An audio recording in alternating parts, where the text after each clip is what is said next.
আমরা চলে এসেছি পূর্ব মেদিনীপুরে নাচিন্দা গ্রামের নাচিন্দা মন্দিরে।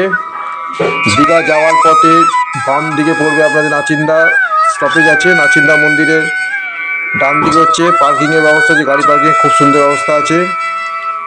এই মন্দির জন্মলগ্ন থেকে অলৌকিক ঘটনার সাক্ষী। এই মন্দিরে শীতলা, চণ্ডী, রক্ষাকালী এবং দক্ষিণা কালী আছেন। এই মন্দিরের প্রতিষ্ঠা সাধারণত শোনা যায় যেটা অক্ষয় দিন হয়েছিল বলে এখানে অক্ষয় দিন প্রচুর ভিড় হয়, 15 দিন ধরে মেলা চলে। এখানে যারা মানত করেন এবং সাফল্য লাভ করলে তারা এখানে ঘন্টা বেঁধে গেছেন। দেখছেন মন্দিরের চার গায়ে চতুর্দিকে ঘন্টা বাঁধা আছে।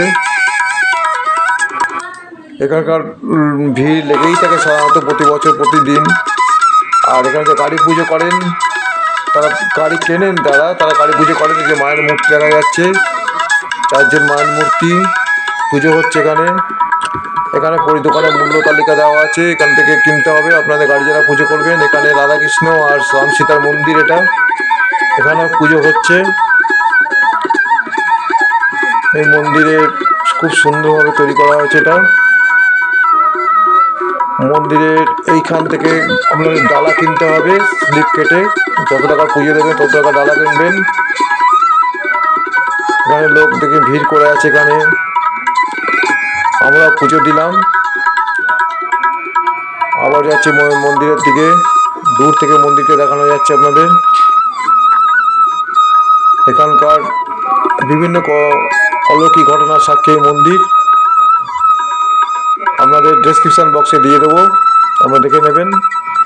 এই মন্দিরে মা শীতলা ছড়া ডালা নেওয়া হচ্ছে, পুজোর দক্ষিণা কালী আছে, ডালা নিয়ে এখানে পুজো করে সঙ্গে সঙ্গে দেওয়া হচ্ছে। ভিড় হলে মন্দিরে উপচে পড়ে ভিড় এখানকার। এবং ঘন্টা বাজা আছে এখানে, বাদ যাওয়া নাকি ভিড়। মায়ের মন্দিরকে মাকে আবার দেখানো, দর্শন করানো হচ্ছে আপনাদের। অবশ্যই ভালো লাগবে।